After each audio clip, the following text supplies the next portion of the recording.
there's a lot going on in the world today. A lot going on in the Middle East, of course. Stuff going on in Africa. Stuff going on in the U.S. And I believe it's very important to the world to see this. The situation can be very disheartening and sad when you look at all the people who are suffering. But recognize that out of the suffering often comes something great. And the suffering was necessary in order to either create the awareness or just create the wherewithal within the individuals who are suffering to stand up, to rise up, and to do great things, okay? And so that's what we're going to talk about today. We're going to talk about the situations that we are very well aware of in the United States and how it's going to play out. And what I'm going to do is I'm going to make a prediction. You know, if I was in the religious circles, I'd say it's a prophecy, okay? But I'm going to make a prediction that the situation of black folks and darker skinned folks in this world is getting ready to shift. Now I'm not saying it's going to shift to polar opposites. I'm not saying now the black folks are going to be in charge. I'm not saying that, but I'm just saying there's going to be more of an equality on this planet than we have ever experienced, okay?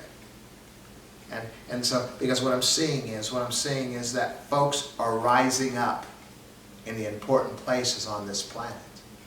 The important places, the three places I want to talk about is Africa, the Middle East, and the United States. Africa is wealth.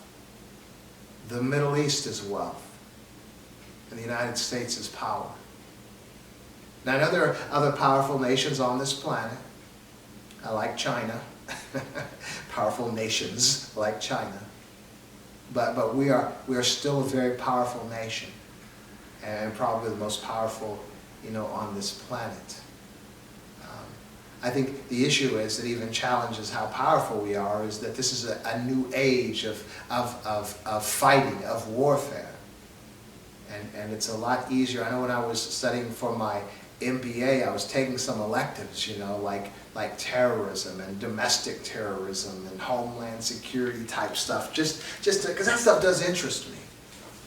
And I was recognizing how easy it is. I mean, the whole concept of terrorism is because it's done in stealth when nobody's looking, okay? And of course to make a political statement, to affect and move a people to a certain direction and all, but it's very difficult to thwart. And even as well, when you're talking some of those other nations like Africa or especially like the Middle East, you have so many people there that would be coming to the aid of their Muslim brothers. Not to mention just regular folks who are fed up with the suffering of those folks, even if they're not Muslim. And that would be very difficult. So of course we're talking about Israel right now and the Palestinians. Where if there was ever really war over there, Israel has a way of smashing everything, which is what they've been doing. But there comes a point where they've crossed the line and all those other Muslim people and nations surrounding come together and make a determined effort. We've had enough. Israel hasn't a chance. And as far as a ground game, as the United States really ready. See, the United States doesn't mind giving them a whole bunch of money. But the United States does not want to commit its troops to a situation like that is unattainable. I was in the military many years ago. I was in the military in the 70s. And the thing is, before you go into a conflict, whether it's a war or it's even individual battles, we estimate how many people we're going to lose before the battle even begins, okay? And what I want to suggest is, I'm sure they've done those numbers. And yeah, you can target targets from the air, drones and strikes and jets and all that. But when you have so many people and everyone is armed, eventually you're going to have to send troops in there and it's just going to be a big old mess. Israel really doesn't have any skill like that. I mean, they have a skilled, certain skilled special groups, special forces and all. And they have an air force. And I'm sure they have some of the drones and all that technical equipment and all. But their troops are not well trained. Come on. Their reserve troops, all Israeli citizens must serve 2 years, okay, when they're young people. That's their training. They don't have much training. And so then the United States would, of course, get in there and try to help their buddies. It would be a mess in there because everyone in that region, they have weapons, okay? And we've seen how we fared in some of these other places like Iraq or like Afghanistan and all. The United States really didn't want to get into another thing like that because it recognizes there will be a problem, especially if all Muslims unite and mercenaries and everybody else, you know. So that's not a good place. That's not a good place to be. And so we know in the Middle East there is a lot of wealth in the Middle East. And if they'd ever wise up and begin working together, now let's shoot over to Africa, okay? We've been realizing this over the past year, recognizing some of the coups. And it's like young leaders, very impressive, have taken over and decided to kick out, you know, the Europeans that have been pimping their resources all these years, and they're taking control of their own resources. And we know the wealth of planet Earth, the resources are in Africa. That would be a mess for the entire world. That's why China's been all up in there being all nice. And you want me to build some roads for you? Smarter than ever. I mean, there was an arrogance attached to the European or the white mindset of whether it's America or from the European nations, simply because we've been there so long. Because our nations have been there so long, taking for granted that what they were doing was going to continue forever, but it's not. It's over. And in many of the African nations, another thing I studied, you know, when I was in college, the MBA was the business environment from African nations, and that was some really cool study. So I got to do like demographic research on various nations within Africa. And what I found is that a lot of the nations are really poor, kind of jacked up, you know, not really doing too well. But the leaders were like multi-millionaires and even billionaires, you know. They were taking all the money, all the resources they could. So they were giving the Europeans a pass to make all, you know, the profits off of the resources from their nations. They were just getting a very large kickback, and they were satisfied with it. So it was those leaders in these African nations that were allowing the Europeans to do the land and the resources as they were. Man, so there were many people and business owners. A lot of people within these nations were making a whole lot of money, turning a blind eye or aiding and abetting these Europeans, you know, in their resource theft. I was watching one of the nations, and I can't remember which African nation it was, but one of these young people that had taken over, he was calling out the Africans in his nation who had taken all this money that they shouldn't have taken. And he said, you either turn all that money in by tonight or you'll be hanged. I mean, that's how serious they are. And you know, oh well, you feel bad for them. But you know, that's the reality, man. People have been suffering for so long over there, you know. And then we come to the United States. So that was Middle East. Israel is the catalyst that is going to unite the Muslims of the Middle East to do whatever it is they're going to do. I see in Africa, the Africans are trying this Pan-Africanism, all Africans. I've been a Pan-Africanist all of my teenage and adult life. But these guys in Africa have been coming to this conclusion, because the reality, when you look at Africa as a continent, and you look at all the countries divided. I've seen Africans on Facebook saying, you guys don't know anything. You know, Africa isn't a country. You know, Africa is a continent. We all have our own countries. But even to those Africans who divvied up the continent of Africa and named you, who gave you those names, who divvied up and gave you this, you know, as your country. Those Europeans, as they were stealing your wealth, okay? So don't be so proud about what country you come from in Africa, because they named you that and drew your boundaries. But anyway, they're wising up now. So as the Muslims come together, you know, in the Middle East, as Israel as the catalyst, as the Africans come together, as the Europeans that have exploited them, that's the catalyst. And then we find in the United States. So those are the two wealth centers. The United States, this is the power. You have Donald Trump and Barack Obama. My daughter was 3 years old when Obama became president. So as a young black kid, she loved Obama. Even if she didn't know what was going on, she was 3, you know. But as she began to grow up, 7 or 8 years old, okay, Obama, the black president. That's all these kids ever knew was a black president. They didn't know George Bush. They didn't know Bill Clinton. They didn't know any of those guys. All they knew was that there was a black president. By the time they became cognizant of life, there was Barack Obama in office. But what they also saw, in addition to this black man, they also saw all the grief he was taking from half of this nation, all the unfair grief. See, you can have your own TV news station on either side of the political spectrum and make excuses for the things you do, but the kids just see what is really there. They see what's honest. You can't lie to a kid. You can lie to a kid, but if they're looking at this, this is what they see and this is what they know. So these kids were seeing this good black man, Obama, and Michelle, his wife, and Sasha and Malia, people that looked like them, that they could identify with, and they were good people. And all these white people hated them. Didn't make sense. They just grew up with that. They probably didn't even say much, but they observed.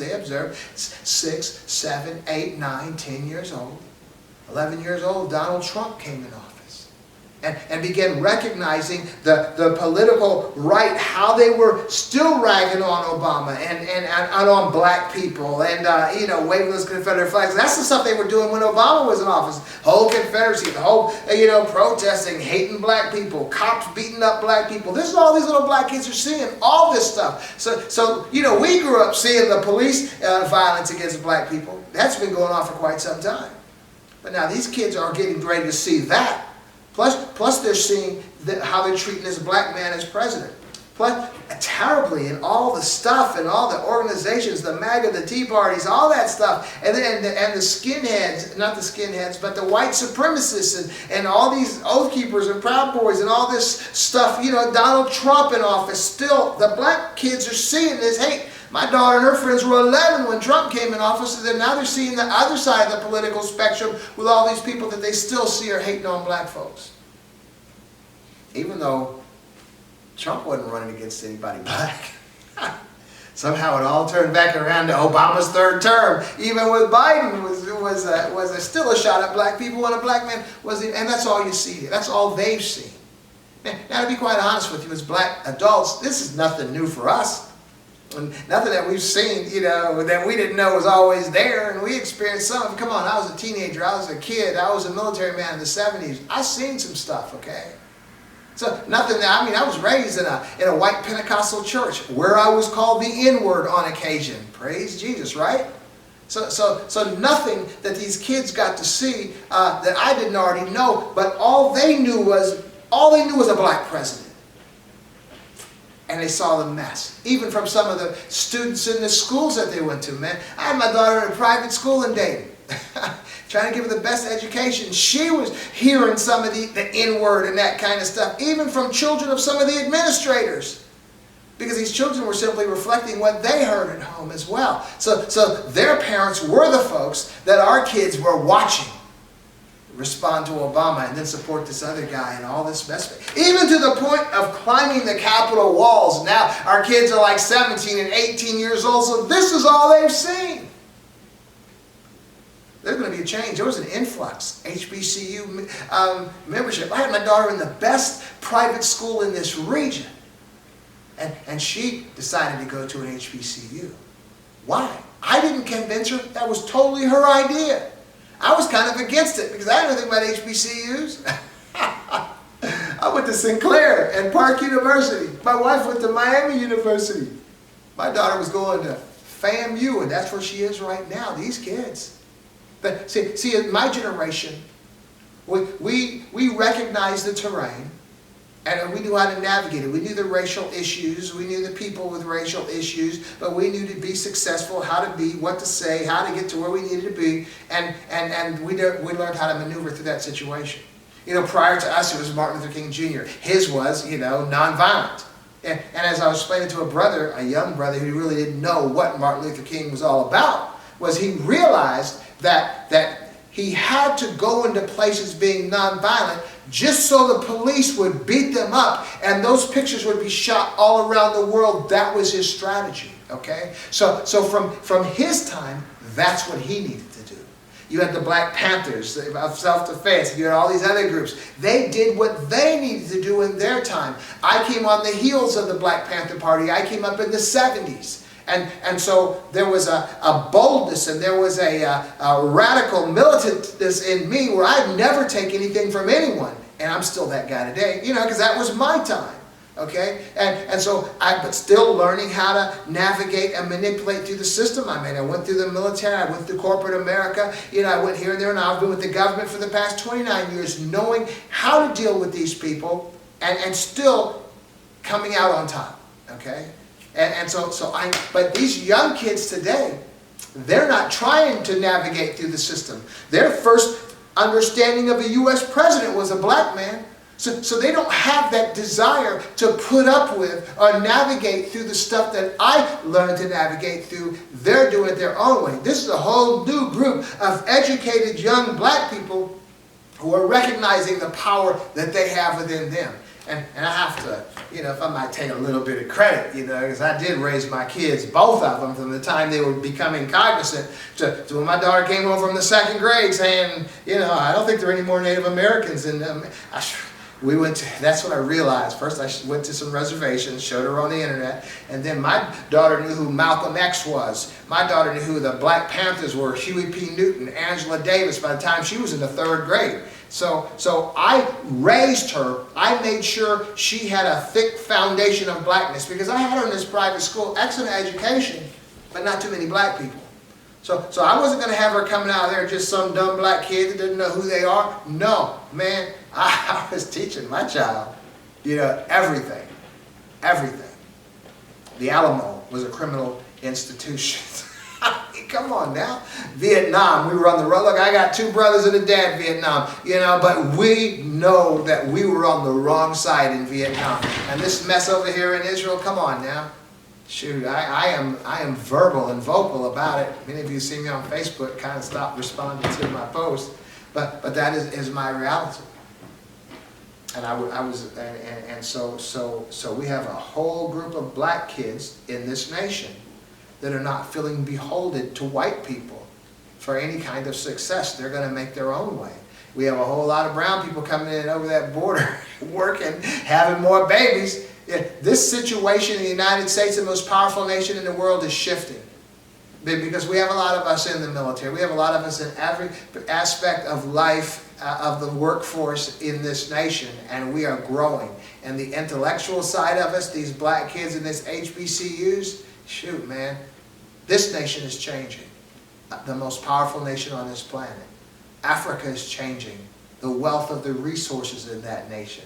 The Middle East is about to change the wealth of that resource. You have Israel that has been the catalyst to that. You have the white colonialism mentality that has been Africa. And you have this racial issue, you know, Donald Trump and the Republican Party, whatever you want to call it, that has created a particular revelation in the eyes of the young and the educated.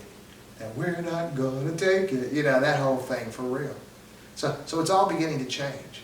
And so what I'm just suggesting to each of us today is that we need to be on the right side of the change, okay? Now as individuals, you know, there's not much we can do, okay? But what you owe yourself, and if you have kids, you owe your kids, is to know what's really going on.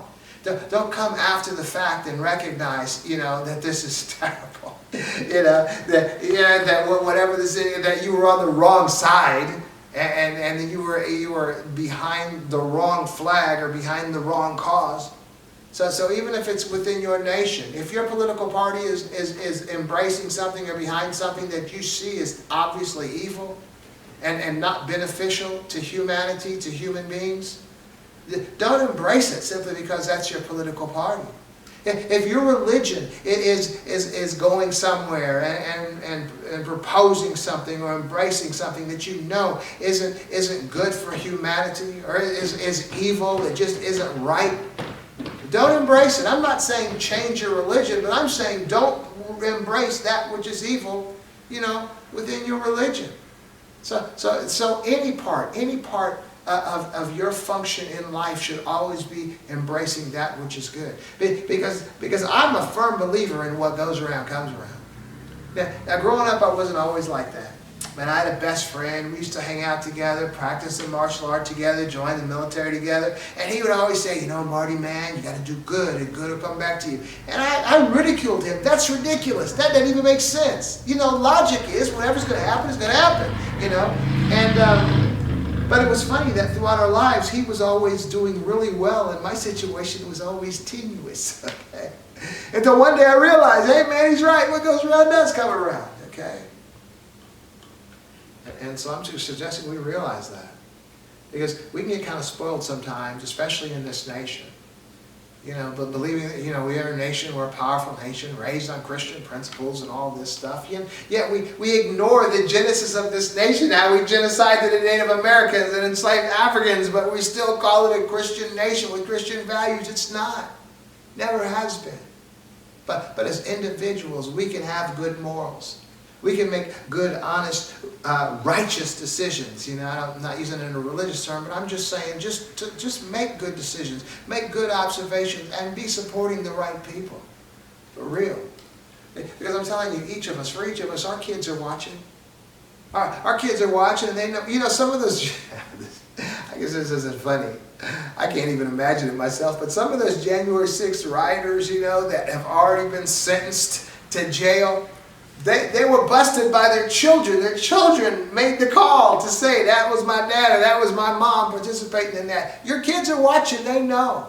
And your kids are they're either going to go one or two directions. Either they're going to follow you in a corrupt way, a corrupt mindset that's not going to do them any good in the future, or they're going to turn against you. And you don't want that either. Okay? So I'm as we're getting ready to close here, I just want to say that, life is short. Life is too short to attach yourself solely to a political group, just no matter what they believe. Life is too short for that, man. Life is too short to tie yourself to a religious group that is saying nonsense, that is embracing things and espousing things that just don't make sense. Let's just recognize that we are human beings, all humanity. I think one of the biggest issues that I think we have, I know we do, and you're going to agree with this, is, the racial issue. There's a big one between whites and blacks, or between everybody and black folks. And then we got the Indians, or the Native Americans. I don't want to say redskins, or the yellows, and the blacks, and the browns, and the whites, and all, but let's just break it. I think that, that is more accurate to call people black, yellow, red, white, and brown than to call people by a race. The race was made up. The color of your skin is true. It's simply a genetic trait that is dominant, okay? And so that has been the issue, and it was just made up. Let's try to look past that. Recognize it when issues arise where folks are singled out because of the color of their skin, but you not fall into that bag, okay? You be smarter and wiser than that. When I came to Ohio, I was a kid. Because before I had joined the military, my dad was in the military, so we traveled around. I was born in Los Angeles. We lived in Europe for like almost 5 years, lived in Kansas, lived in Maine, and then from Maine, we moved to Ohio. And so, like a lot of those kids, I was talking about that became cognitively aware, when they hit like 8 or 9 or 10 or 11 years old. I was one of those kids too, to this whole thing about white supremacy. I had never seen any of that until I came here to Ohio, and of course it existed, but because I was just too young and my family kept us away from all that, so I never really had to experience. We spent our time on the military bases, And so whether it's the shopping or the recreation, or whatever, or going to the NCO club for dinner, we never really were exposed to the stuff, in the regular environment, in the civilian world, okay? And so, yeah, we were really sheltered from that stuff. So when I came to Ohio, I was becoming aware, 11, 12, 13 years old, becoming aware of reality of these people that were claiming to be better than me. And I'm like, they're not better than me, not these people. They were people from West Virginia, from Kentucky, from Tennessee, all that stuff, that they were obviously not better than me. Now, I wouldn't really feel like I was better than them, but they certainly were not better than me, okay? And that's one of the reasons why I really haven't been too hateful or have much anger toward these so-called white supremacists. Because I don't believe they're superior to me, okay? And so I think even as folks, as enlightened folks, are coming up to recognize there is really no such thing as inherent, superiority amongst a group of people because of the color of their skin, okay? And you can look at a lot of these folks and look at their economic condition, look at the neighborhoods they live in, look at the language they speak, or the prison records, or whatever. These are obviously people that are not really superior. And even educationally, because and education would give you the understanding that there is no one superior because of the color of their skin. So these folks are not superior. I said all that to say this, that many people need to be making themselves more superior. Don't simply dwell where you're at and be complaining about people are doing you wrong. The reason they can do you wrong is because you've positioned yourself, or you've allowed yourself to position, or allowed yourself to remain in a position of inferiority, for real. If you're in and out of jail because of your actions and your antics, you're inferior. If you have less of an education than you could have, if you're just walking around as an adult with a high school education, you're inferior. If you are not making any money, not saving any money, don't have a bank account, money saving up, you're inferior. If you don't own your own home, if you're not making a good income, if you're not having investment money coming in, you're inferior. I mean, I can go, your health, if your health is jacked up because you're not eating the right kinds of foods, you're overweight, or you're underweight, or your organs are just all jacked up because of your actions, you're inferior. It's as simple as that. So there are inferior and superior people within our nation, but it's not because of the color of your skin. It's because of the actions you've taken or the inaction as you fail to do the things that you need to do to become superior. So your superiority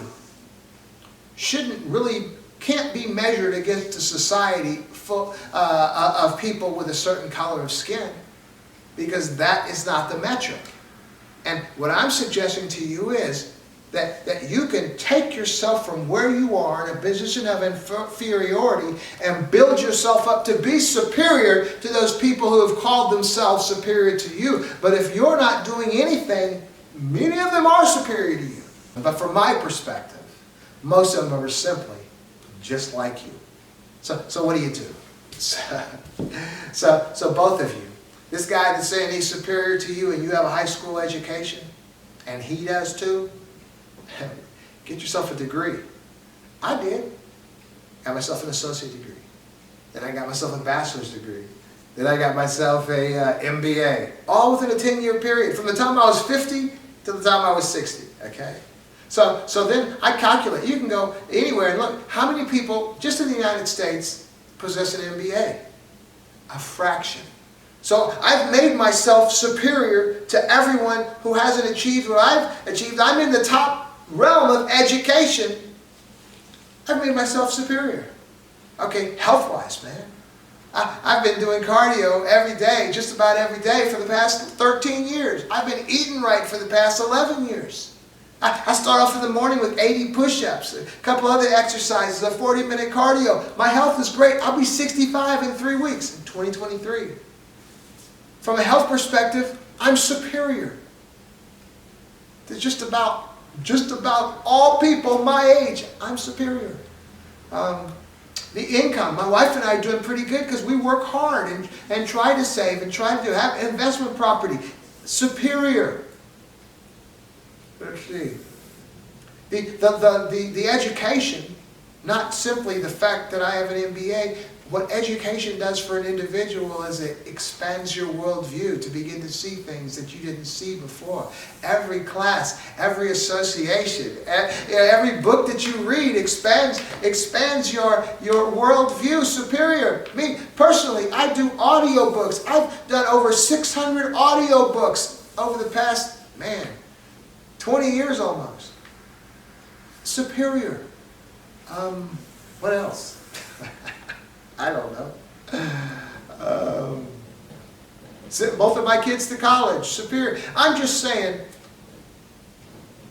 if you're sitting here not having attempted to make your life, to improve your life, and you're simply complaining about people calling themselves supremacists or complaining about treating you different than they treat someone else, you have allowed your inferiority to remain with you. You can. I was telling my daughter this before she went off to college, that me and her mother have taken her out of the reach of racism, and she looked shocked. She isn't shocked anymore. I think I mentioned it in one of my programs a couple of weeks ago, and she was like, "Why'd you mention that?" But I explained to her everything that we have done for her. We have pulled ourselves out of the reach of racism. In other words, we have flipped places with people who were or felt they were superior to us, and we have become superior to them. Okay? Even my daughter's education, she didn't realize it, but her education compared to public school education, she's superior. It's what you do. She's going to college. All those little black kids at HBCU, that's just hers. And you couple that with all the other ones, they're making themselves superior. So you can have all these folks walking around, ranting around with these signs and all this stuff, but they are making themselves superior to those people. And guess what? Educated white people are educated enough to recognize that the color of your skin is simply a genetic trait, and it doesn't make you superior or inferior. So those who are walking around calling themselves supremacists, they're actually the inferior ones. They've just taken this hat, I'm superior. Take the jersey, I'm superior. Walking around, we're superior. You're not superior. So I'm just suggesting that if you're feeling like you're inferior, whoever you are, it's up to you to make yourself superior. I saw somebody the other day, there's no such thing as hot if there wasn't cold. There's no such thing as bright if there wasn't dark. And there's no such thing as superior if there aren't those who are inferior. You can do it. For real. And so I'm just suggesting that as we look around this planet, we see what's happening in the Middle East. There's beginning to be a shift. We see what's happening in Africa. There's beginning to be a shift. We see what's happening in the United States. There's beginning to be a shift. So when this is all over, the shift isn't going to reverse places where the black folks will now be running things. The shift is going to move this place to where it's supposed to be, where we are equal. And the only thing differentiating anyone from being equal or unequal is the determination that you have to make yourself superior. Okay? So it might be some tremors getting to that place of balance. But let me assure you, we're going to get there. Okay? Well, anyway, I know I've bent your ear a long time today. I thank you for staying with me. And I want to thank you for joining me and listening.